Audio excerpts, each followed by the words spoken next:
Further on the bill before the chamber. Good evening, Senator Hwang. Thank you, Madam President. I know the night is late, and I will be quick. I want to acknowledge Senator Austin and Senator Formica for their tremendous efforts in advocating for their member businesses in their district. They have been absolutely tireless champions, and I applaud them for their efforts. And I'm sure their respective businesses and employees in that community also recognizes their efforts. And in the collegial aspect of this circle, I also want to be a opposition to this bill, as I've always been. But that being said, I just wanted to offer my notes in this circle and acknowledge that the tribal compact has created a unique business model in which many in our state have benefited from the Pequot Fund and their contributions as an employment and a business entity in our community. It's a unique relationship that merits acknowledgement and appreciation. But I am opposed because of my concern in the expansion today through this bill of online and sports gambling. We've talked about the business, we talked about the economics, we talked about the revenue. These are all important and positive aspects, but we have not spent enough time addressing the incredible societal cost that these increases in expansion of gambling, particularly in the online and sports gambling arena. That being said, I want to just bring out the societal cost impact. I'll just make a quick contrast in regards to New Jersey, our neighboring state, and talk about how there is a direct impact and correlation on increases in expansion and gambling addiction. In 2013, New Jersey embraced online gambling, and the data from a New Jersey social work at Rutgers University came out with a study that said it had an addiction rate of 6.3%. That's nearly 3 times the national average of 2.1%. Dramatic impact, cause, and effect. And in 2018, sports gambling, by the aftermath of the United States Supreme Court ruling that allows sports gambling in our states, New Jersey embraced it. And in 2018, sports gambling, before 2018, sports gambling addiction accounted for only 4 to 6% of all problem gambling calls. Since 2018, with the implementation of sports gambling, their calls have constituted nearly 12 to 16% of all gambling addiction problems in New Jersey. Again, cause and effect. When you look at online gambling, you're looking at a new generation of individuals, young kids, individuals in isolation with COVID, access to rapid technology and innovations in screen technology in your phones, in your computers, in your entertainment through your TV. Online gambling is a venue to those individuals. You can put a game, you can put a denomination, you can gamble. The idea and concept for many of these people, for many of the people that are accustomed to technology through their phone technology, just imagine the idea of Candy Crush as a game and being able to put a dollar denomination, a penny denomination for every candy that you can get from a mind-numbing game. You can put a gambling denomination, and you have a new generation of young people that have grown up in accessing online technology. We have COVID isolation. The idea when you have gambling in an institution or at your casinos, if you run out of money or you get into a certain point of social interaction, there is a stop. But if you're at home, you're in isolation, you're bored, boy, gambling's the way. There's no stopping. Online gambling is potentially addicting and dangerous.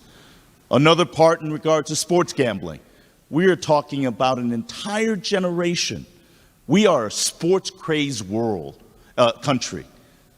From 18 to 25, is the hotspot of young adults. They love their sports. If we wanted any analogy, take a look at what happened in Australia. When they approved sports gambling, the game didn't matter anymore. It was a point spread. It was a determination who's going to get the next hit, who's going to score the next run. It wasn't about the merits of the game anymore. It was about the excitement of betting on a sports event. If you thought you saw enough commercials of DraftKings in any sporting venue that you see now, just imagine, just wait. The idea that we will now approve sports gambling. Your airwaves in any sporting event you will look at and see will be flooded with calls, flooded with TV ads promoting of the quick, rich dynamic of betting on a sports game. Again, those numbers I share with you in New Jersey reflects a cause and effect. We've benefited in this state from gambling. We truly have. They've done great things, but it comes at a cost. So I will not belabor this point. There are two suggestions I would ask of this circle and of the leadership in the respective appropriations and finance committee, that beyond what is offered by this bill, that we increase the allocation of money for addiction services and prevention, to raise awareness that the $500,000, an increase from 1.3 to 2.3 additional million dollars, is insufficient.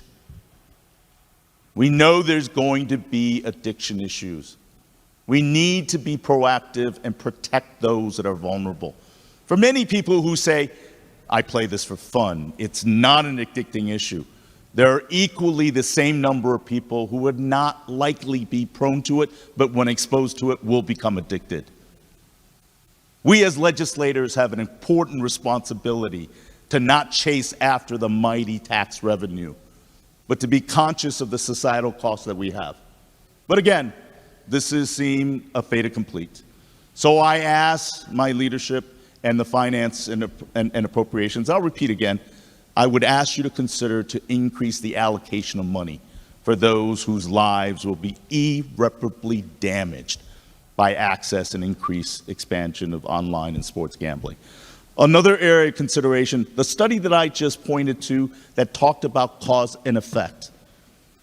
The state of Connecticut has a statutory requirement that we have to do a study on the economic and social cost of gambling in the state of Connecticut.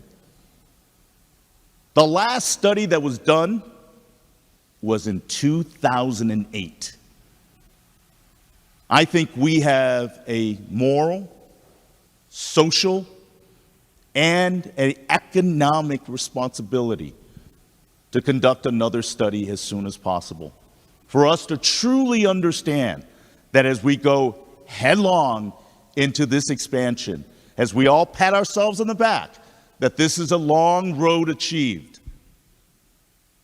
that we convene a study to truly measure the onset of expansion into these new arenas. I certainly hope that as I speak on the record here in opposing this bill, I certainly hope that we don't come back here in 10, 15 years and say, boy, did we make a mistake. Did we unleash a scourge of addiction and problem gambling onto our future generations? And I hope I'm wrong. But you know what? The datas don't lie. So with that being said, I will be brief. I will be voting no on this bill.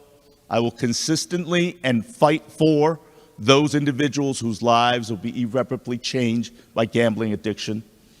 And I do believe if you study the data and if you study the science, we're going to make money from people who are most vulnerable, most at risk, and we are increasing the possibility of creating more addicted gamblers. And for me, as a legislator, it's one that I would never want to be associated with. So thank you, Madam President. Thank you for the indulgence. And again, I urge opposition to this bill. Thank you.